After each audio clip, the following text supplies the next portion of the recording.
그럼 오늘 함께 보실 하나님의 말씀은 출애굽기 20장 17절 말씀, 이 시간 하나님의 말씀 함께 보시도록 하겠습니다. 출애굽기 20장 17절 말씀입니다. 우리 함께 한 목소리로 봉독하시겠습니다. 내 이웃의 집을 탐내지 말라. 내 이웃의 아내나 그의 남종이나 그의 여종이나 그의 소나 그의 낙이나 무릇 내 이웃의 소유를 탐내지 말라. 아멘. 오늘 강사님을 소개해드리겠습니다. 오늘은 대전 사랑하는 교회를 담당하시고 사사모와 전국 순회 강사로도 섬기시고 계신 김국희 목사님께서 말씀 전해주시겠습니다. 오직 주님으로만 만족할 수 있도록 지어진 마음이라는 제목으로 말씀 전해주실 때 여러분 하나님을 기대하며 또 목사님을 환영하며 이 시간 힘찬 박수로 목사님 모시도록 하겠습니다.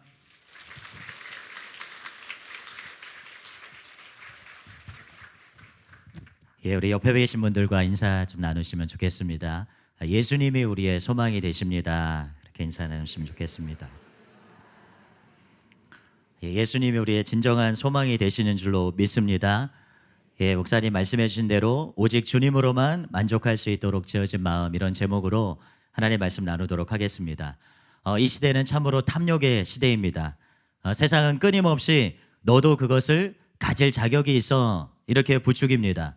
어떤 카드사 광고에 보니까 지금 하고 싶은 것 지금 하세요. 이런 카피가 있었습니다.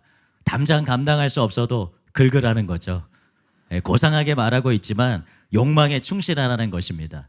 많은 학생들이 친구들이 어떤 물건을 갖게 되면 자신도 그것을 갖고 싶어 부모에게 떼를 씁니다. 오래전 기사에서 겨울철 한반 전체 학생들이 똑같은 유명 메이커의 옷을 땡땡페이스라고 극지방에 사는 것도 아닌데 교복처럼 입고 있는 것을 보았습니다. 다른 이들이 가진 것을 자신도 가지고 싶은 마음을 다스리지 못하는 이들이 너무나 많습니다. 그런데 이것은 아이들에게만 해당하는 것이 아닙니다. 어른들도 다른 이들보다 좀 더 크고 좋은 집, 좀 더 좋은 차, 좀 더 최신의 전자기기, 좀 더 고급스러운 액세서리 등을 갖고자 갈망합니다. 다른 이들이 가진 것과 자신이 가진 것을 비교하면서 가지지 못한 것에 대한 불만족과 자괴감을 표출합니다.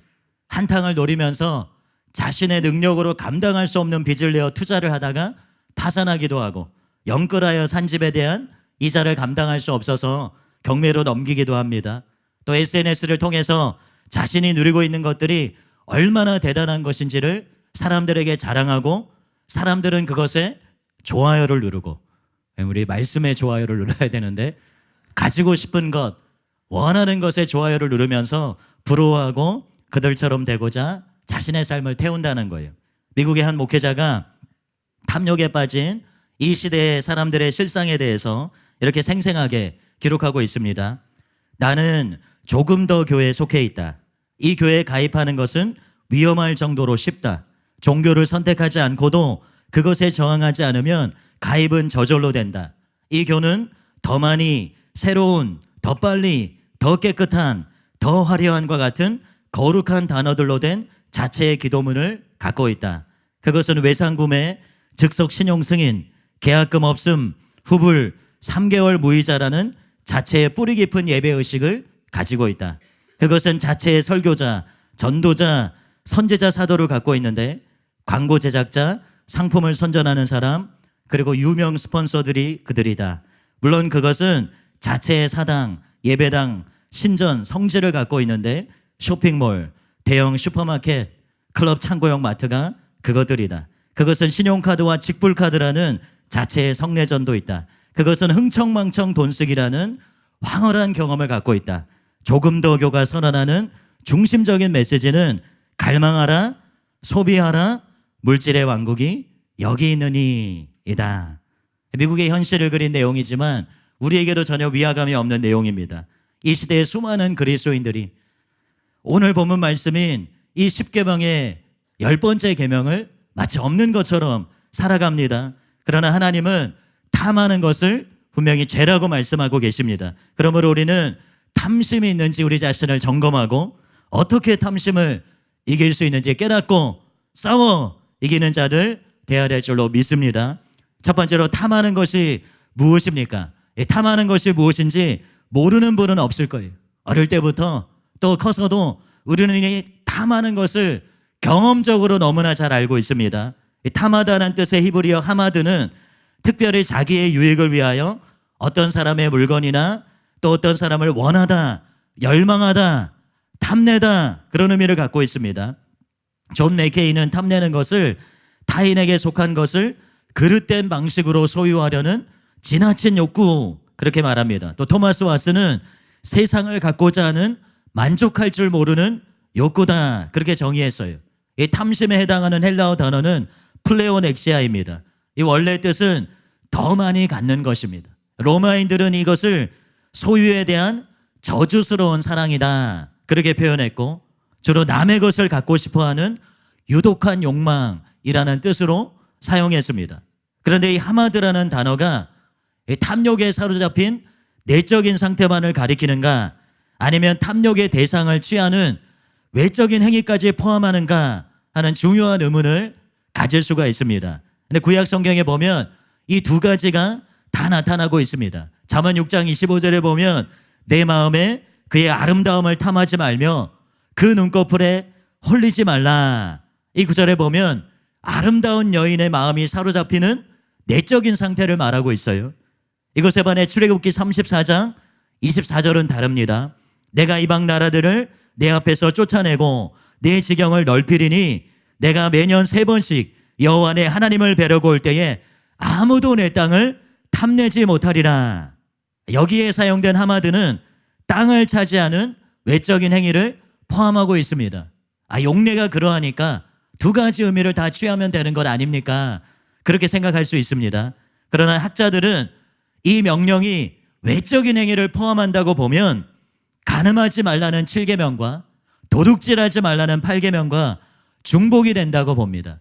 그래서 이 하마드는 구체적인 행위가 일어나기 이전에 내면적인 탐욕을 가리키는 것으로 보는 것이 자연스럽다 그렇게 생각합니다. 즉 제7계명과 8계명은 행동에 관한 것이고 이 제10계명은 행동의 근거가 되는 마음에 관한 것이라는 거예요.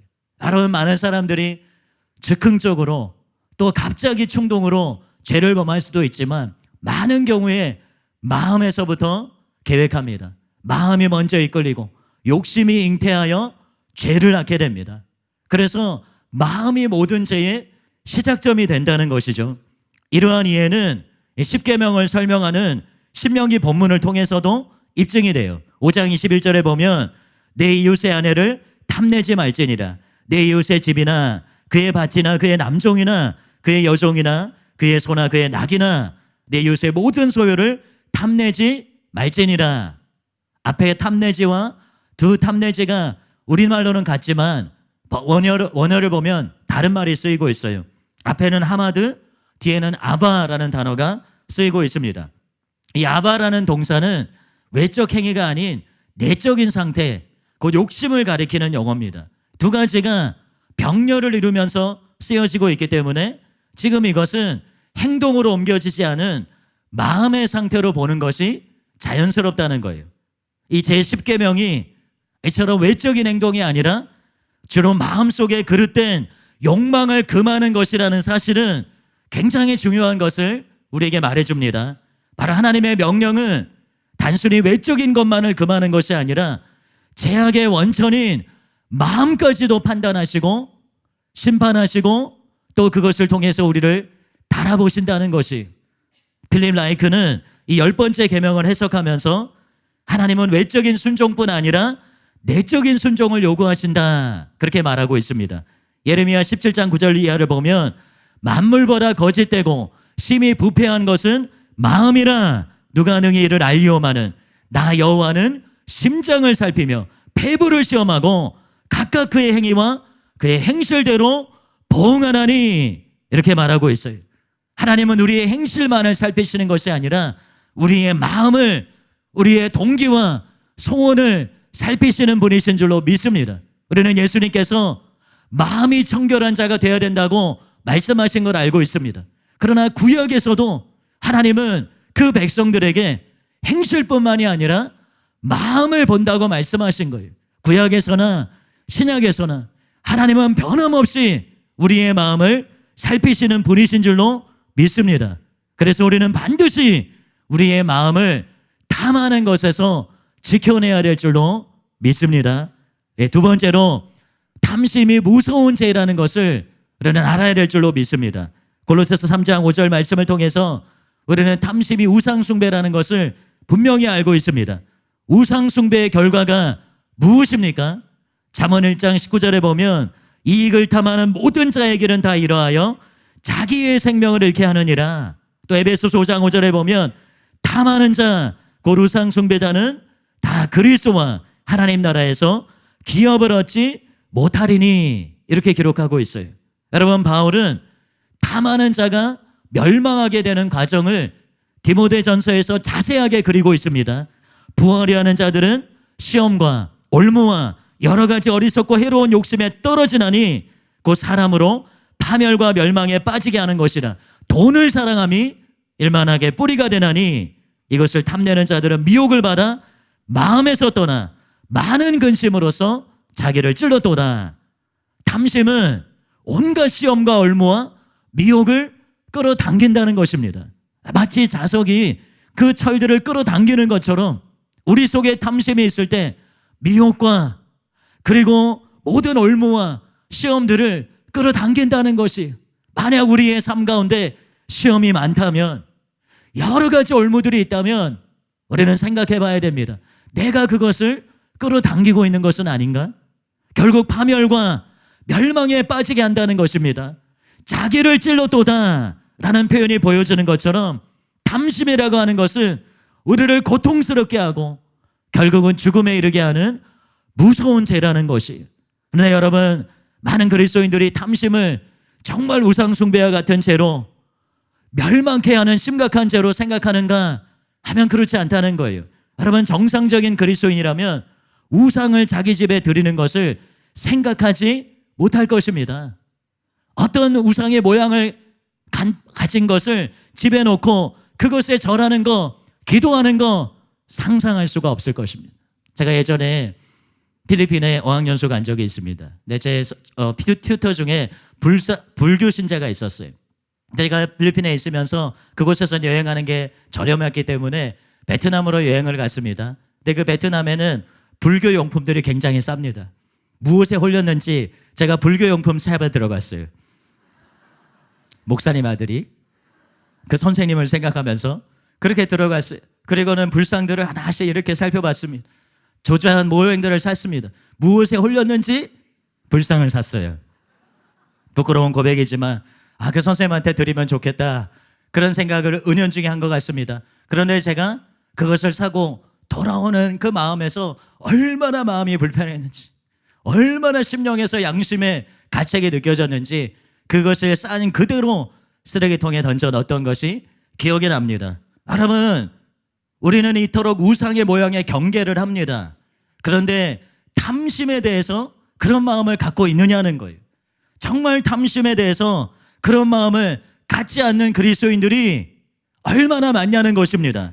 여러분, 이 계명이 10번째에 위치하고 있다는 것은 그 중요성이 약하다는 것을 말하지 않습니다. 이 계명이 앞의 계명들, 가령 살인하지 말라 혹은 간음하지 말라는 계명처럼 면역한 죄로 보이지 않아서 그 중요성이 간과될 수 있지만 10번째 있다는 것은 그 중요성이 10번째라는 의미를 갖는 것이 아니에요. 여러분, 우선적으로 이것이 10가지 계명 안에 들어있다는 것 자체가 중요하다는 걸 말해주는 거예요. 여러분, 유대 전통에서 계명이 몇 가지인지 아십니까? 613가지입니다.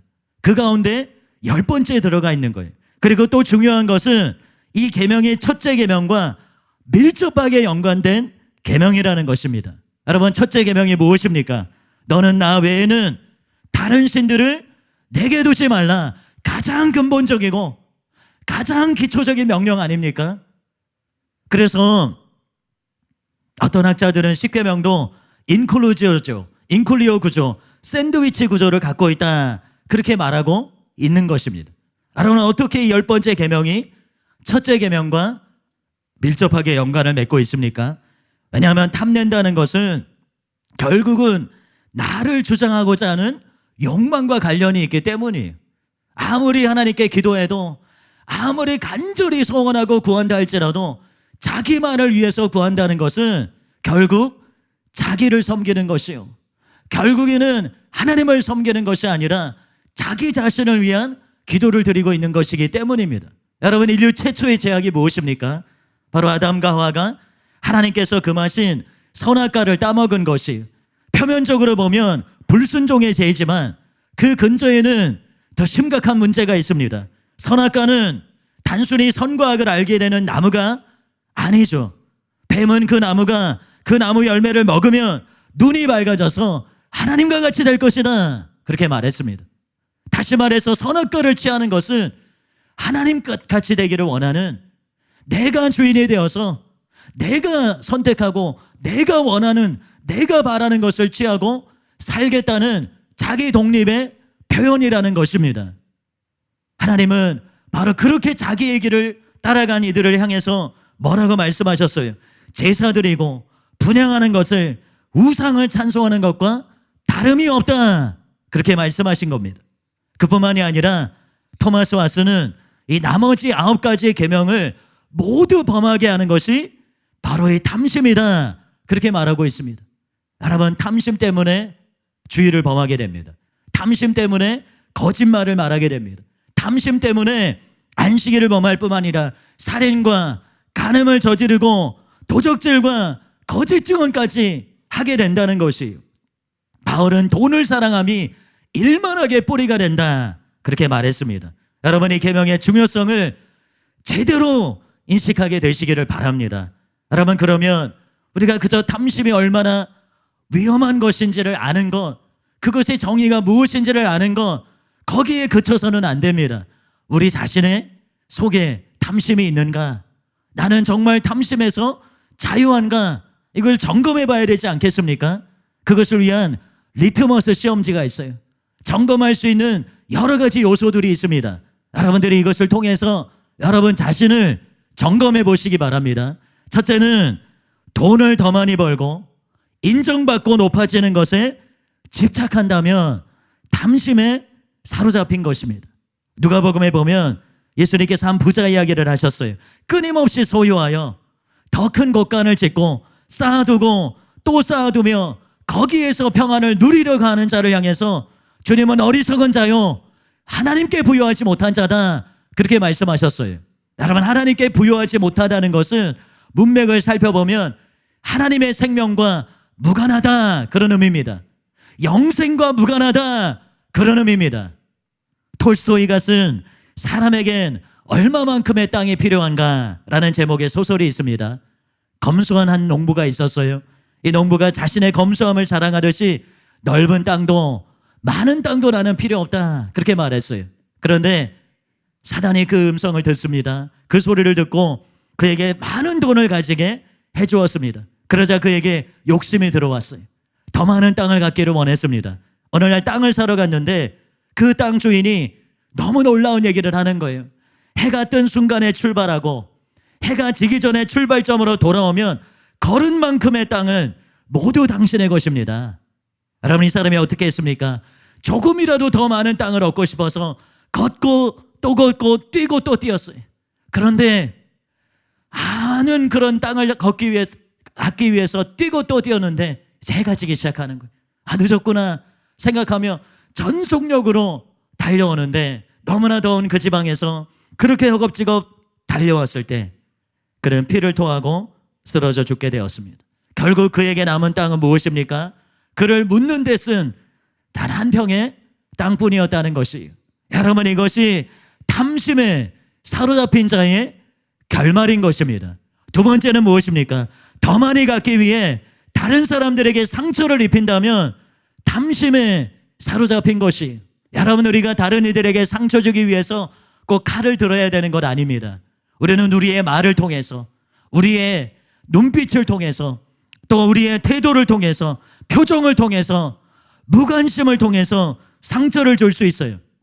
열심히 일하면서도 우리는 주변 사람들에게 무정하게 대함을 통해서, 마땅히 관심을 기울여야 될 사람들을 돌보지 않음을 통해서 이런 죄를 범할 수 있다는 것입니다.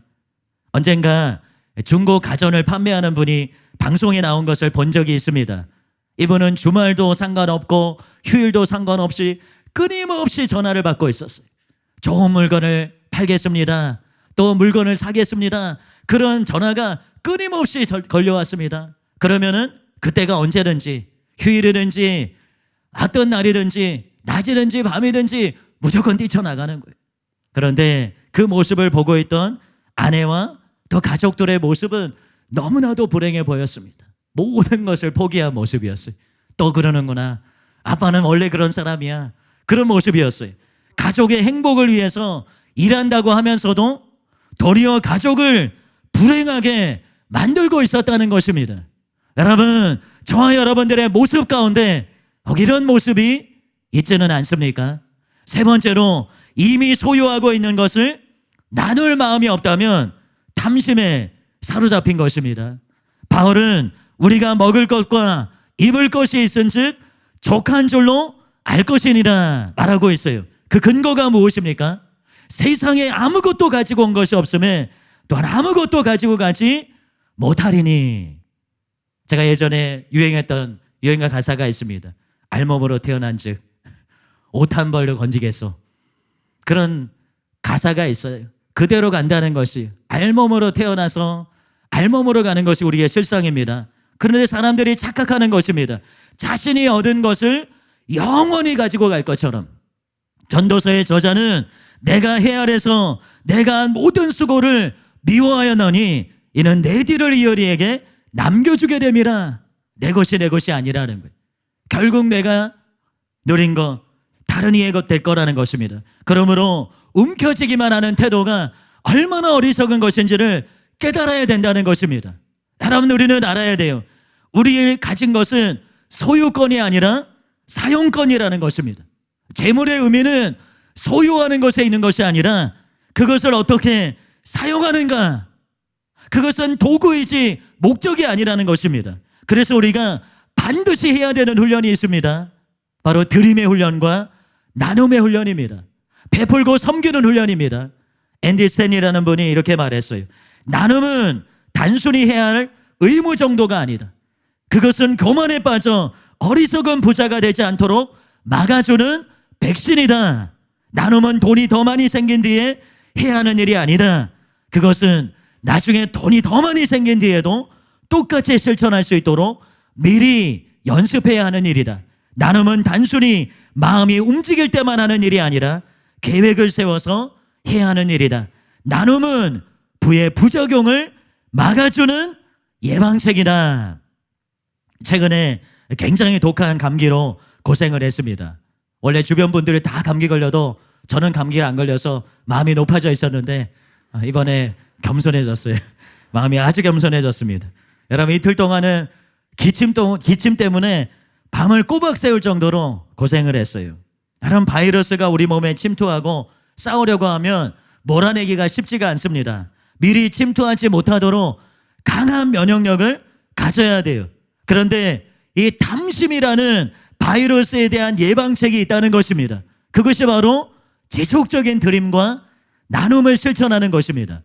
무디 신학교의 학장인 스위팅은 이렇게 말했습니다. 우리가 인생의 최후의 순간에 다다를 때에 문제가 되는 것은 얼마나 벌었느냐 하는 것이 아니라 얼마나 주었느냐 하는 것이다. 여러분, 드림과 나눔을 지속적으로 실천하고 훈련해서 이 탐심에 대한 강한 면역력을 갖는 저와 여러분 되시기를 예수님의 이름으로 축복합니다. 마지막 네 번째는 자주 불평하면 탐심에 사로잡힌 것이라는 거예요. 여러분, 하나님께서 우리에게 주신 것을 보지 못하고 가지지 못한 것에만 눈을 향하게 될 때 불평이 올라오게 되어 있습니다. 어떤 시인은 탐심에 사로잡힌 이들의 모습을 이렇게 표현했습니다. 봄이었다. 그러나 내가 원한 건 여름이었다. 따뜻한 날들과 멋진 야외. 여름이었다. 그러나 내가 원한 건 가을이었다. 화려한 나뭇잎들과 시원한 공기. 가을이었다. 그러나 내가 원한 건 겨울이었다. 아름다운 눈과 휴가철의 즐거움. 겨울이었다. 그러나 내가 원한 건 봄이었다. 따사로움과 꽃피는 자연. 나는 어린아이였다. 그러나 내가 원한 건 어른이었다. 자유와 존경. 나는 20살이었다. 그러나 내가 원한 건 30이었다. 성숙과 세련됨. 나는 중년이었다. 그러나 내가 원한 건 수물이었다. 젊음과 자유로운 정신. 나는 은퇴했다. 그러나 내가 원한 건 중년이었다. 제한 없는 침착함. 나의 삶은 끝났다. 그런데 내가 원했던 걸 나는 결코 얻지 못했다. 나는 얼마나 불행한 인생입니까? 아방이 그토록 많은 소유를 갖고 있었는데 나봇의 포도원을 가지지 못한 것을 생각할 때 불평이 올라오는 거예요. 불만이 올라오는 것입니다. 그리고 자신을 파멸시키는 선택을 하게 된 것입니다. 여러분 얼마나 감사를 드리고 있습니까? 감사가 풍성하면 풍성할수록 탐심은 멀리 있는 것이요, 감사가 없다면 도리어 불평이 가득하다면 여러분 마음에 탐심이 가득하다는 것을 깨달아야 된다는 거예요. 여러분 탐심의 무서운 점 가운데 하나는 교묘함입니다. 토마스 와서는 이것은 간교한 죄이며 많은 사람들이 자신들 속에 있는 줄 그다지 잘 분별치 못하는 죄다, 그렇게 말하면서 이 죄는 미덕의 의상으로 자기를 옷 입힐 수 있다, 이렇게 말했습니다. 다시 말해서 선한 행동으로, 심지어 종교적인 행실의 옷을 입고도 얼마든지 품을 수 있는 것이 탐심이라는 거예요. 여러분 교회 안에서도 탐심은 얼마든지 작동할 수 있다는 것입니다. 제가 말씀을 준비할 때 그렇게 주님 말씀하셨어요. 이스라엘 백성들이 바로 예루살렘 성전, 누구나 성지라고 말하는 그곳에서도 탐심을 품었다. 오늘날 교회 안에서도 무수히 많은 이들이 탐심을 품고 있다. 자신은 하나님의 일을 열심히 한다고 말하면서도 그가 진정 바라는 것은 자기의 인정이고, 그리고 욕심을 완전 이기는 것이고, 욕심을 취하는 것이고, 자리를 취하는 것이고, 자기가 바라는 것을 얻는 것이라는 거예요. 여러분 다른 사람이 인정을 받고 높아지게 될 때, 특별히 자기보다 신앙생활을 늦게 하고 사역을 늦게 한 사람인데도 자신보다 앞서 나갈 때 여러분의 마음에서 무엇이 올라오는지를 잘 살펴야 됩니다. 하나님 나라는 끊임없이 먼저 된 자가 나중되고 나중된 자가 먼저 되는 거예요. 여러분 이것은 잘못된 것이 아니라 바른 것이고 또 귀한 것입니다. 나중된 자가 앞서가며 또 그것에 도전을 받으며 또 앞서 나갔던 자들은 더 도전을 받아 또 달려나가게 하는 그런 하나님의 선수란이, 성령의 이끄심이 그 안에 있는 것이에요. 누군가가 인정을 받고 세워지게 될 때 여러분 그것에 대한 불만과 불평의 마음이 올라온다면 자신이 심각한 상태에 있다는 것을 깨닫게 되시기를 바랍니다. 그것은 자신을 미치게 만들었던 사울의 길이라는 거예요. 우리의 경쟁 상대는 다른 이가 아니라 바로 우리 자신입니다. 우리가 비교해야 될 것은 우리의 부르심이고 우리의 사명인 줄로 믿습니다. 여러분 우리의 싸움은 상대평가가 아닙니다. 다른 사람보다 더 나은가 더 높은가 주님 앞에서 아무런 의미가 없습니다. 하나님은 우리가 진정 우리의 부르심을 따라 달려가고 있는가, 각자의 부르심과 각자의 책임을 따라서 각자의 사명에 전심하고 있는가, 주님은 그것을 보고 계시다는 거예요. 여러분에게 맡겨주신 목, 그것을 향해서 전심하여 달려가는 여러분 되시기를 예수님의 이름으로 축복합니다. 마지막 세 번째로 여러분 어떻게 탐심을 이기겠습니까? 먼저 성경은 우리에게 탐심을 죽일 능력과 책무가 있다는 것을 분명히 말하고 있습니다. 고린도서 3장 5절에 그러므로 땅에 있는 지체를 죽이라, 곧 음란과 부정과 사욕과 악한 정욕과 탐심이니 탐심은 곧 우상 숭배니라. 우리는 탐심이 인간이면 어쩔 수 없이 가지는 마음이라고 여기는 것이 아니라 단호히 물리쳐야 된다는 것입니다. 에베소서 5장 3절에도 음행과 온갖 더러운 것과 탐욕은 너희 중에서 그 이름조차도 부르지 말라. 이는 성도에게 마땅함아니라. 여러분 믿는 자에게 이런 명령이 주어진 것은 이것이 성령 안에서 가능한 일이기 때문입니다. 인간은 탐심을 제어할 힘이 없어요. 여러분 수많은 철학자들이, 많은 지혜자들이 탐심이 인간을 무너뜨리고 고통스럽게 한다는 것을 알았습니다. 그래서 이런 방법 저런 방법을 제시했지만 그러는 방법이 아니라는 거예요. 그것은 길이 아니라는 것입니다. 오직 성도만이 믿음 안에서 성령의 능력으로 이 탐심을 온전히 제어할 수 있는 줄로 믿습니다. 그런데 탐심을 단호히 물리치는 것은 우리에게 근본적인 변화가 있을 때 훨씬 더 쉬워진다는 것이에요. 무엇입니까? 그것이 첫 번째는 바로 자족하는 마음을 갖는 것입니다. 여러분, 필립 라이컨이 우리가 우리의 만족감의 근거를 세상에 있는 것에 두는 한 우리는 늘 우리 자신을 비참하게 만들 구실을 발견하게 될 것이다. 우리의 문제는 밖에 있지 않고 안에 있다. 그렇게 말했습니다. 여러분, 우리의 내면을 제대로 채우게 될 때 밖의 것을 개걸스럽게 찾지 않게 된다는 것입니다. 자족하는 마음은 단지 이 마음을 갖기 위해서 애쓰고 노력하는 것이 아니에요. 우리의 노력이 필요 없다는 것이 아니라 이것은 근본적으로 분명한 실제적인 근거 위에서 자연스럽게 갖게 되는 마음이라는 것입니다. 바로 하나님께서 당신의 자녀를 책임지시고 보호하시고 안위하시고 공급하시고 구원하신다는 것을 알 때 가질 수 있는 마음이라는 것입니다. 여러분, 예수님은 믿는 자가 전혀 다른 기초 위에 서 있는 자라는 것을 말씀하셨습니다. 마태복음 6장에 이는 다 이방인들이 구하는 것이라 너희 하늘 아버지께서 이 모든 것이 너희에게 있어야 할 줄을 아시느니라. 그런즉 너희는 먼저 그의 나라와 그의 의를 구하라. 그래야만 이 모든 것을 너희에게 더하시리라. 이방인들, 주님과 무관한 자들은 그들의 결핍 가운데 어떻게 하면 먹을 것을 구할까? 어떻게 하면 입을 것을 얻을까? 염려하고 근심하며 산다는 것이에요. 그러나 하나님의 백성들은 그렇지 않다는 것입니다. 모든 것을 맡기고 온전한 신뢰 가운데서 평안을 누린다는 거예요. 여러분, 가정 안에서 정상적인 가정의 자녀는 부모가 자신의 자녀가 먹을 것을 줄까, 입을 것을 줄까 염려하지 않습니다. 어린아이가 오늘 우리가 엄마가 과연 나를 위해 밥을 차려줄 것인가? 그것이 문제로다. 고뇌한다면 얼마나 이상한 것입니까? 그런데 실상 많은 이들이 이렇게 반응하고 있다는 거예요. 하나님께서 나를 치유하실 것인가? 여러분, 하나님이 자녀를 위해서 예비하신 그 약속의 끌어미에 치유가 포함되어 있는 줄로 믿습니다.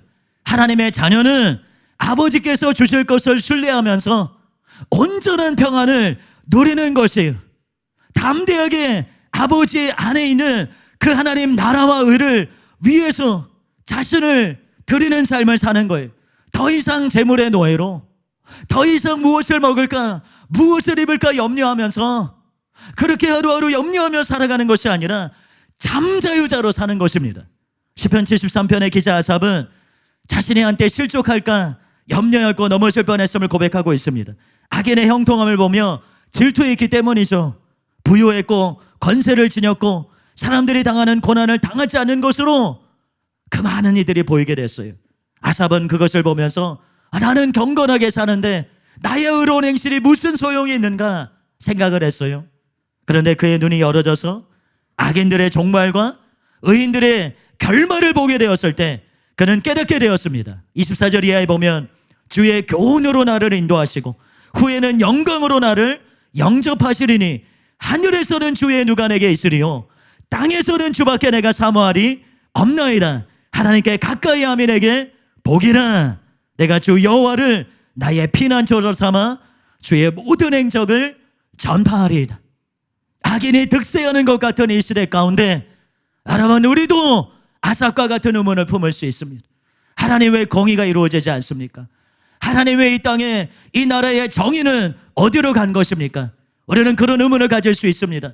그러나 우리는 눈을 열어서 바로 이 아삽이 본 것을 볼 수 있어야 될 줄로 믿습니다.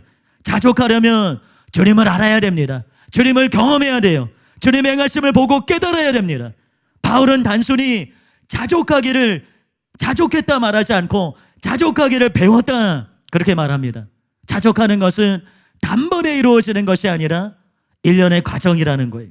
그러므로 우리는 계속해서 주님 알기를 원하고 날마다 주님께 가르침을 받고 지금과 같은 온돈의 상황 가운데 요동하는 것이 아니라 더욱더 주님을 깊이 알아가기를, 더욱더 주님을 경험하기를 바라는 자들 되어야 될 줄로 믿습니다. 두 번째는 합당한 것을 갈망하는 것이에요. 예전에 무소유를 강조하던 한 종교인이 다른 이들도 가지지 못하는 것들을 과도하게 소유해서 불소유라고 조롱을 받은 적이 있습니다. 무엇인가를 원하는 거 잘못된 거 아닙니다.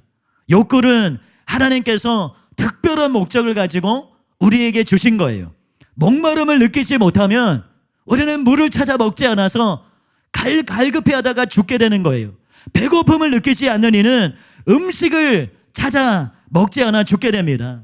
관계의 필요를 느끼지 않을 때 인류는 더 이상 생육하고 번성하지 못하고 멸절하게 되는 겁니다. 욕구는 생존과 하나님의 뜻을 이루는 데 있어서 반드시 필요한 것입니다. 그래서 그것을 우리 속에서 완전히 제거할 수는 없다는 거예요. 그러면 어떻게 해야 됩니까? 선용해야 되는 거예요. 제대로 활용해야 되는 것입니다. 전도서의 기자가 이렇게 말했습니다. 사람이 하나님께서 그에게 주신 바 그 일평생에 먹고 마시며 해 아래서 하는 모든 수고 중에서 낙을 보는 것이 선하고 아름다움을 내가 보았나니 그것이 그의 몫이로다. 우리가 낙을 누리는 거, 이 땅에서 하나님이 주신 것을 맛보며 사는 거 선하다는 거예요. 아름다운 것이라는 겁니다. 게리 토마스는 이렇게 말하고 있습니다. 우리가 섬기는 하나님은 마음이 후하신 분이다. 그분은 다른 많은 쾌락들로 우리에게 복 주시기를 간절히 원하신다. 그분의 손에서 오는 그 선물들은 우리를 기쁘게 하고 우리를 기쁘게 함으로써 다시 그분을 기쁘시게 해드린다. 우리는 이런 선물을, 우리 마음을 하나님에게서 빼앗아가는 경쟁 상대로 볼 것이 아니라 감사함으로 받을 수 있다. 기도와 교제도 삶의 가장 풍성한 쾌락에 속하지만 우리의 영혼을 아름다움, 예술, 고결한 성취, 좋은 식사, 풍성한 관계, 영혼을 정화시키는 웃음 등으로 채우는 법을 배우자. 이런 쾌락들을 인정할 때 우리는 하나님을 그런 기발한 발명품들을 지어내신 최고의 창조자로 인정하는 것이다. 자녀가, 우리가 부모로서 자녀에게 그들이 정말 갖기 원하는 선물을 주었을 때 그 선물을 내팽개치고 아빠만을 원합니다, 엄마만을 원합니다, 그렇게 반응하면 기뻐하겠습니까? 그렇지 않죠. 선물을 합당하게 기뻐할 때 우리는 함께 즐거워하고 함께 누리는 것입니다. 사도 바울은 정력으로 절제하기 어려워하는 이들에게 하나님만으로 만족할 수 없느냐? 그렇게 말하지 않고 만일 절제할 수 없거든 결혼하라, 그렇게 말했습니다. 여러분, 건강과 다이어트의 비결이 절식이 아니죠. 음식을 끊는 것이 아닙니다. 적절한 음식을 먹고 휴식을 취하며 합당한 운동을 해 나가는 것이죠. 허용된 것 안에서 건전하고 적절하게 주님 주신 것을 누려야 하는 것입니다. 아이들과 대화를 나누다 보면 가족이 함께 여행을 갔던 것을 기쁨으로 이야기할 때가 종종 있습니다. 아빠, 거기 너무 좋았어요. 아빠, 그때 그거 너무 맛있었어요. 최고의 음식이었습니다. 정말 너무 좋은 시간이었다고 고백할 때 그때는 걱정이 있었어요. 감당할 수 있나? 압박감을 느끼며 고민하며 떠난 여행이었지만, 다른 분들은 잘 이해할 수 없지만 저희 가정에 5아이가 있기 때문에 숙박비, 음식비 생각하면 많은 고민을 하게 됩니다. 그것이 가족 모두에게, 그런데 결국에는 안식과 회복과 연합의 시간이 되었다는 거예요. 하나님은 자녀들이 이러한 건전한 기쁨을 누리는 것을 기뻐하시는 아버지가 되심을 잊지 말아야 될 줄로 믿습니다. 그러나 무엇보다도 우리의 갈망을 온전한 것에 대한 갈망으로 채워야 하는 것입니다. 데이비드 마티스는 더 많이 갖기 원하는 내 과도한 욕구를 해결하는 근본적인 방법은 아무것도 소유하지 않은 것이 아니라 그리스도를 소유하는 것이다 라고 말했습니다. 게리 토마스도 영적인 승리의 시작과 끝은 우리의 만족을 그 무엇보다도 하나님에게서 얻는 데 있다 라고 말합니다. 여러분, 하나님과 또 영원한 것을 갈망함으로 주님으로 우리의 마음을 채워 넣어야 된다는 것입니다. 성경은 우리에게 우리의 마음을 진공 상태에 두지 말고 적극적으로 생각하고 원하고 바라야 할 것이 있다, 그렇게 말합니다. 골로새 3장 1절 2절에 그러므로 너희가 그리스도와 함께 다시 살리심을 받았으면 위의 것을 찾으라. 거기는 그리스도께서 하나님 우편에 앉아 계시느니라. 위의 것을 생각하고 땅의 것을 생각하지 말라. 또 빌립보서 4장 8절을 공동 번역으로 읽으면 여러분은 무엇이든지 참된 것과 고상한 것과 옳은 것과 순결한 것과 사랑스러운 것과 영예로운 것과 덕스럽고 칭찬할 만한 것들을 마음속에 품으십시오. 여러분, 그런데 고상한 것 중에 가장 고상한 것이 무엇입니까? 바울이 말한 대로 우리 주 예수 그리스도이신 줄로 믿습니다. 요한복음 4장의 사마리아 여인은 여러 남편을 통해서 만족을 얻으려고 했지만 불가능했어요. 예수님께서 오셔서 이 물을 마시는 자는 마시는 자마다 다시 목마르려니와 내가 주는 물을 마시는 자는 영원히 목마르지 아니하리라. 그 말씀을 듣고 예수님을 영접했을 때 그는 비로소 참 만족을 누릴 수 있었습니다. 여러분, 블레즈 파스칼이 이렇게 말했죠. 모든 사람의 마음에는 빈 공간이 있고 그것은 오직 하나님에 의해서만 채워질 수 있다. 맞지 않는 퍼즐 모양 아무리 맞춰보려고 해도 제대로 된 그림을 맞출 수 없습니다. 이리 끼워보고 저리 끼워봐도 어그러진 그림 되는 거예요. 그런데 우리 마음에 주님을 열망하고 주님으로 채우게 될 때 너무나도 온전한 그림, 아름다운 그림이 나타나게 되는 것입니다. 존 파이퍼는 이렇게 말했어요. 정욕의 쾌락이라는 불은 하나님의 쾌락이라는 불로 꺼야 한다. 하나님이 주신 최고의 행복이라는 귀한 약속으로만 그것을 끌 수 있다. 정욕의 쾌락이라는 작은 불은 거룩한 만족이라는 큰 불로 꺼야 한다. 제가 성도님들께 자주 말씀드리는 것이 있습니다. 자주 넘어지고 또 실패하는 우리 청년들, 또 여러 가지 삶의 상황 때문에 문제를 때문에 또 낙담하고 절망하는 많은 성도님들, 또 상담할 때에 그 어려움을 토로할 때 말씀드리는 것이 있습니다. 하나님께서 성도님의 걸음에 함께하고 계십니다. 성도님의 넘어짐을 보시는 하나님이 아니라 다시 일어나려는 그 힘을 보시는 하나님, 그 결단을 보시는 하나님을 의지하십시오. 하나님은 당신이 얼마나 넘어졌는가를 보시는 것이 아니라 얼마나 다시 일어났는가를 보시는 하나님이십니다. 얼마나 전적으로 주님을 의지하며 다시 일어나기를 결단하며 하나님을 바라는지를 구하는 그 사람에게 은혜 베풀기를 주저하지 않으시는 하나님이십니다. 여러분, 주님을 갈망하고 주님을 우리의 심령이 채워지면 우리를 만족시켜 주시는 주는 것 같은 그 어떤 모조품들 더 이상 매력 주지 않는다는 것이요. 여름철에 모기를 잡으려고 곤충들을 잡으려고 붙여놓는 그런 불빛이 있습니다. 제가 어느 때는 그것을 보면서 참 어리석다. 뭐가 좋다고 자기를 죽이는 그 불빛 가운데로 달려갈까, 날아갈까 생각하는데 문득 떠오르는 것이 바로 그것이 인간의 모습이다. 그것이 바로 나의 모습이다 생각이 되었습니다. 얼마나 많은 이들이 어리석게 자기를 태우는 불인 줄도 모르고 어리석은 것을 향해서 달려가고 날아갑니까? 무엇이 진짜 자기를 채우고 만족시키는지 모르기 때문 아닙니까? 주님으로 채워지면 더 이상 허기지지 않는 줄로 믿습니다. 물론 우리가 주님을 갈망하며 주님으로 채워지면 채워질수록 우리는 더 목마르게 됩니다. 그런데 그것은 세상의 것으로 채워줘도 아무리 채워도 만족할 수 없는 것과는 다른 거예요. 온전한 만족을 누리고 그 가운데서 더 온전한 만족으로 나아가게 되는 것이에요. 조나단 에드워즈는 영의 양식을 먹을 때 과식이란 없고 영의 만찬에 있어 자잘한 미덕은 없다, 그렇게 말했습니다. 여러분, 대전에 가장 유명한 게 뭔지 아십니까? 성심당입니다. 성심당이 유명한데 아무리 튀김 소보루가 맛있고 딸기 시루가 맛있어도 먹다 보면 질립니다.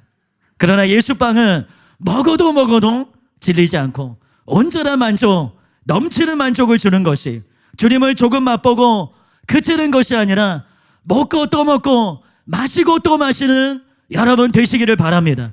사모하는 영혼에게 만족을 주시고 주린 영혼에게 좋은 것으로 채워주실 줄로 믿습니다. 최근에 담임 목사님과 부담임 목사님께서 강조하고 말씀하시는 대로 저도 무시로 방언을 위해서 방언하기로 기도하고 힘쓰고 있어요. 목소리가 잘 안 나오는 상황에서도 그날 잠을 못 자면서 주님을 간절히 부르며 할 게 방언밖에 없더라고요. 밤새도록 방언을 했어요. 주님을 부르며 주님을 구했습니다. 그러면서 주님으로 채워지는 것만큼 좋은 것이 없음을 다시금 분명히 깨닫게 되었습니다.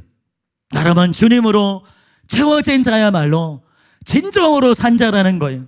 진짜 자유자이고 진짜 권능으로 충만한 자라는 것입니다.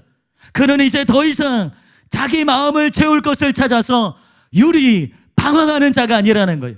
이제 자기의 삶을 다스리고 통치하는 사람이 되는 것입니다. 끌려다니는 것이 아니라 이제는 하나님의 뜻하시는 것을 이루는 삶을 살게 되는 것입니다. 질병 때문에 마음이 무너지지 않고 문제 때문에 마음이 흔들리지 않습니다.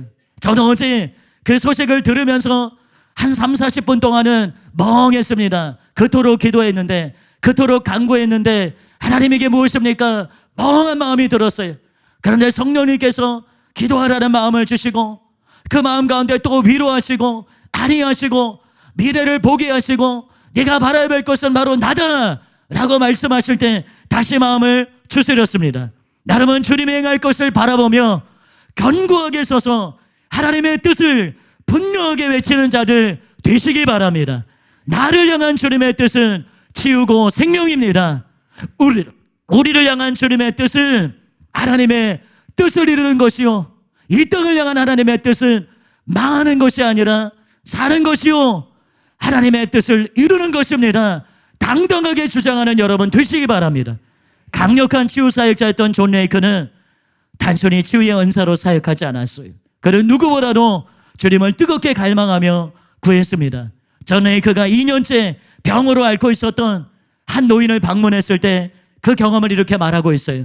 저는 그곳에 압도적인 승리의 영으로 서 있었습니다. 제 영 안에 있는 제가 가져간 다스리고 승리하는 영에 노인이 반응했습니다. 제가 그곳에 앉아 그분을 위해 기도했을 때 그분의 영이 조정되기 시작했습니다. 마치 스위치를 눌러 불을 켜는 것처럼 하나님의 영에 접촉하여 노인의 몸에 치유가 임했습니다. 이것이 주님으로 채워진 자의 실상이라는 것입니다. 탐욕을 버리지 못한 자는 아무리 그 입술로 예수님을 증거해도 세상은 말할 것이에요. 너도 나와 같잖아. 너도 여전히 노예 같잖아. 그러나 탐욕을 버린 자는 자유자로서, 권능자로서 세상 가운데 증거하고 하나님을 보이게 될 것입니다. 그렇게 말할 것입니다. 그렇게 할 때 그들은 우리를 보고 말할 것이에요. 나도 당신과 같이 되고 싶습니다. 나도 진정한 자유자가 되고 싶습니다. 탐욕에 노예되어 사는 삶에 이제는 진줄머리가 답니다. 나에게도 그 길을 알려주십시오. 그렇게 요청하는 자들에게 저와 여러분들이 주님으로 채워져서 이 온전한 자유자의 길, 이 온전한 통치자의 길, 이 온전한 권능자의 길을 보여주게 되시기를 예수님의 이름으로 축복합니다. 결론을 말씀드리겠습니다. 언젠가 보았던 영화 대사 가운데 이런 대사가 기억에 많이 남습니다. 원하는 것을 가지지 못하는 것보다 위험한 것은 원하는 모든 것을 가지는 것이다. 여러분, 우리가 세상에서 원하는 것들을 가지게 될 때 그것은 행복을 주는 것이 아니라 도리어 허무와 공허함을 가져다 줍니다. 어떤 유행가의 가사처럼 그땐 그랬지, 참 좋았지, 합격자 발표 날에 서로 부둥켜 껴서 다 세상의 것이 내 것이다 주장했지만 결국 지나가 보니 아무것도 아니라는 것이, 그것은 결국 우리의 심령을 채울 수 있는 것 아니라는 것입니다. 아무리 채워도 만족할 수 없는 실상을 더 분명히 발견하게 된다는 것입니다. 탐내지 말라는 주님의 명령은 우리를 고통스럽게 하고 우리를 억압하고자 하는 하나님의 명령 아닙니다. 진정한 행복을 우리에게 주시기 위함인 것이, 주님을 떠나서 우리는 살 수 없습니다. 나를 떠나서는 너희가 아무것도 할 수 없음이니라. 주님 없이 우리 뜻대로 살면 행복할 것 같지만 그것은 우리 자신을 찌르는 것이고 우리 자신을 가두는 것이에요. 우리는 진정한 행복의 길, 바로 주님께 우리 자신을 가두는 자를 되어야 될 줄로 믿습니다. 주님께 우리 자신을 붙들어 매는 자 되어야 될 줄로 믿습니다. 여기에 진정한 행복과 기쁨과 만족과 권능이 있는 것입니다. 토마스 왓슨은 성도들에게 이렇게 기도하도록 권면했습니다. 주여, 당신의 성령의 자석으로 하여금 내 마음을 위로 끌어올리게 하소서. 주여, 내 마음에서 흙을 파내소서. 어떻게 세상을 소유하면서 그것을 사랑하지 않을지 나에게 가르치소서. 어떻게 그것을 내 손에 쥐고서도 그것이 내 마음속에 들어가지 못하게 할지를 가르치소서. 여러분, 저와 여러분 마음속에 세상의 토양이 너무 가득하지 않습니까? 그래서 하늘 토양이 그곳을 채우기 틈이 없지 않습니까? 여러분 마음에 세상의 흙들을 다 보내시기를 바랍니다. 말씀이 말하고 있는 대로 그것은 우리 스스로가 결단하며 행해야 되는 것이, 그러나 우리 힘만으로 할 수 없습니다. 은혜를 구해야 됩니다. 주님을 우리의 심령에 모셔드려야 됩니다. 말씀을 준비할 때 이 찬양에 계속해서 생각이 되었어요. 나의 마음 바르소서, 나의 마음 바르소서. 주님께 마음을 올려드리면서 주님께서 내 마음에 좌정하시기를, 주님만이 나의 마음의 주인 되시기를, 주님만이 나의 소유자가 되시기를 간절히 구하며 기도하며 주님께 은총을 구했습니다. 여러분, 전심으로 주님 오셔서 좌정하시옵소서 구할 때 주께서 우리의 마음을 갈아 엎으시고 주님이 거하시는 안전한 처소, 영광스러운 처소로 만들어 주실 줄로 믿습니다. 그래서 온전한 평강과 기쁨과 만족과 행복을 누리게 되시는 저와 여러분 되시기를, 다스림 받는 자가 아니라 다스리고 통치하고 승리를 나타내는 자들이 되시기를 예수님의 이름으로 주장하고 선포하게 되시기를 바랍니다. 우리 들으신 말씀 기억하면서 함께 기도하도록 하겠습니다. 선하신 하나님, 선하신 하나님, 우리의 마음에 무엇이 있습니까? 하나님, 우리의 심령에 무엇이 있습니까? 하나님 아버지, 우리의 마음으로 무엇을 채우고 있습니까? 하나님, 이 시간 그 세상의 토양을 번져버리게 하여 주시옵소서.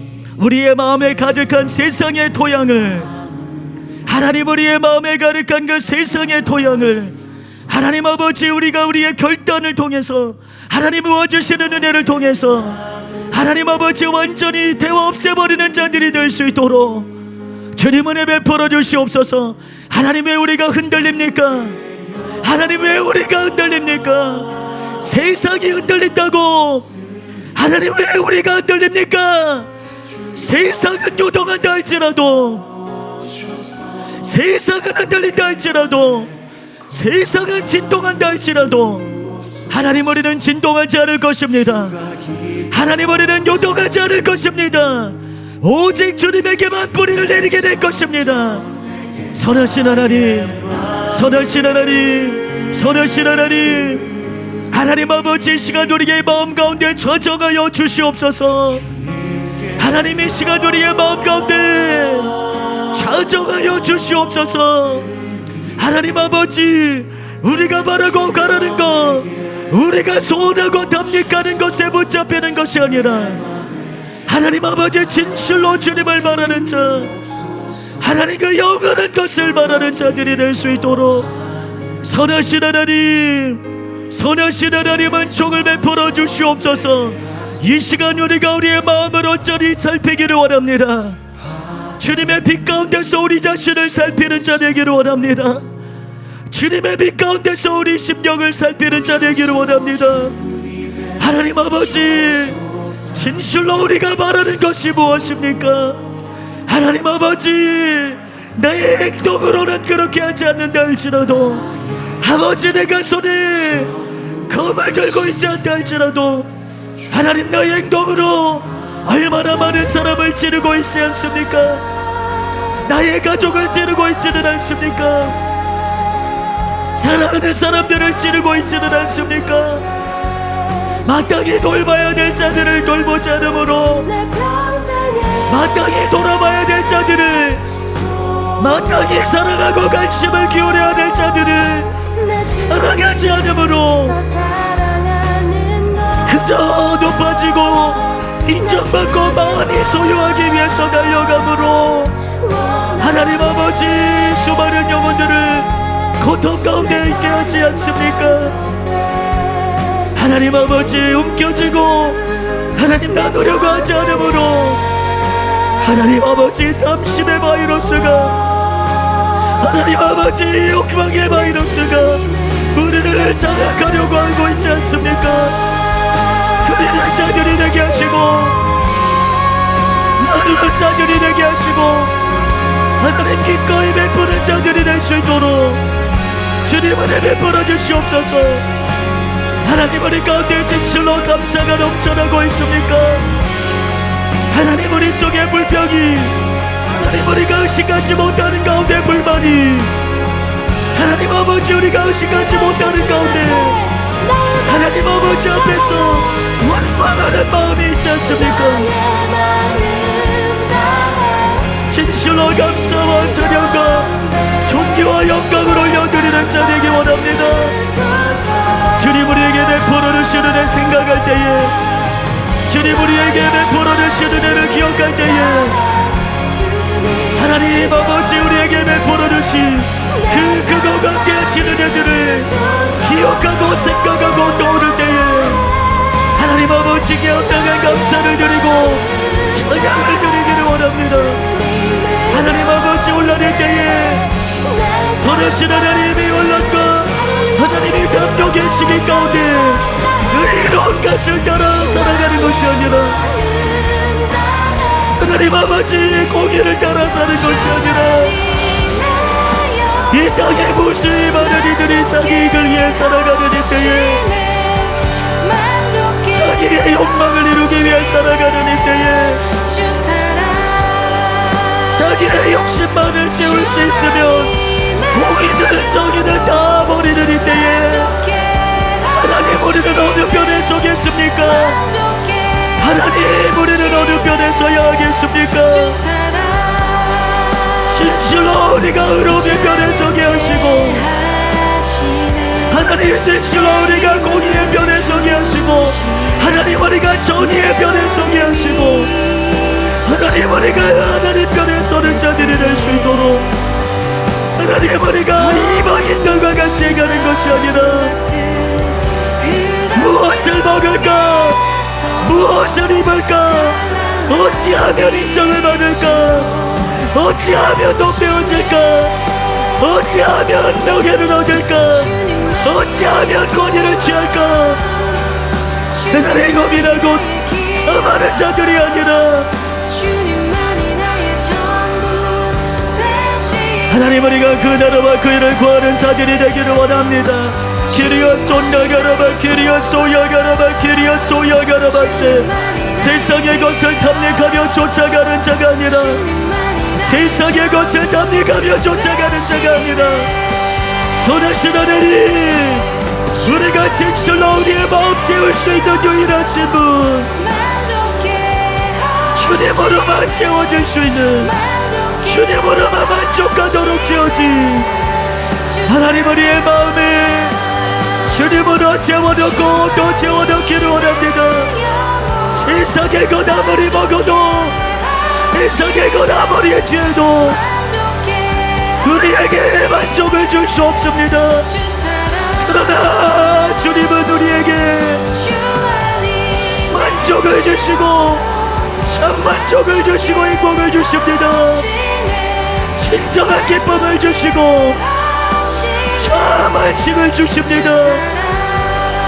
주님으로만 만족하도록 지어진 마음 주님으로만 만족할 수 있도록 지어진 하나님 아버지의 마음 주님으로만 채우는 자들이 될 수 있도록 아버지 은혜 베풀어 주시옵소서. 키리아 소야가라바 키리아 손나가라바 키리아 소야가라바세 하나님 아버지 우리가 끌려다니는 일생이 아니라 하나님 아버지 우리가 세상의 노예가 되어서 탐욕의 노예가 되어서 이리로 저리로 끌려다니는 일생이 아니라 주님으로 채워져서 다스리고 통치하는 자들 되기를 원합니다. 다스리고 통치하는 자들 되기를 원합니다. 하나님 우리가 다스리고 통치하는 자들 승리자로 서는 자들이 되기를 원합니다. 그 그 어떤 풍파가 몰려온다 할지라도, 하나님은 어떤 문제가 우리를 가로막는다 할지라도, 그 어떤 질병이 우리를 누르려고 한다 할지라도, 그 어떤 실패가 우리를 가로막는다 할지라도, 하나님, 우리는 아버지, 우리는 주님으로 만족을 누리며 하나님, 우리가 승리자로 서기를 원합니다. 다스리고 통치하는 자로 서기를 원합니다. 유다의 사자이시는 주님을 모심으로 사자오를 말하는 자들이 되기를 원합니다. 너희의 삶이 진절머리가 납니다. 너를 만족시킬 수 없는 것, 깨끗스럽게 찾다가 그래도 망하여 떼고 또 떼다고 고백할 수밖에 없는 것들을 내가 아무리 얻어맞춰도 그것은 나에게 아무것도 줄 수 없으니 나에게 길을 알려달라 말하는 이들에게 하나님, 우리가 진실로 그 길 알려주는 자들이 될 수 있도록 주여 우리 마음에 세상의 악을 거두어 주시옵소서. 세상의 도약을 다 거두어 주시옵소서. 오직 아들의 도약으로 채워지도록, 오직 주님으로만 우리의 심령의 간을 채워지도록 하나님 아버지 은혜 베풀어 주시옵소서. 우리 가운데 그 일을 시작하신 주님을 찬양합니다. 하나님, 우리가 더욱더 주님을 먹고 또 먹을 것입니다. 하나님, 우리가 더욱더 주님을 마시고 또 마시는 자 될 것입니다.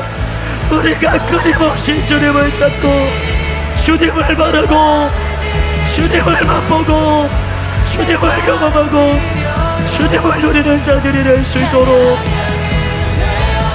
아버지 은혜 베풀어 주시옵소서. 주님 은총을 베풀어 주시옵소서.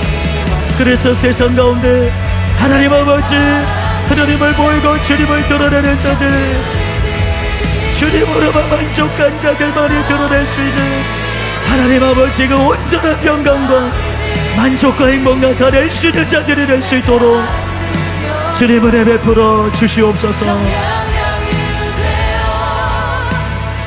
감사와 찬양과 존귀와 영광을 주님께 올려드립니다.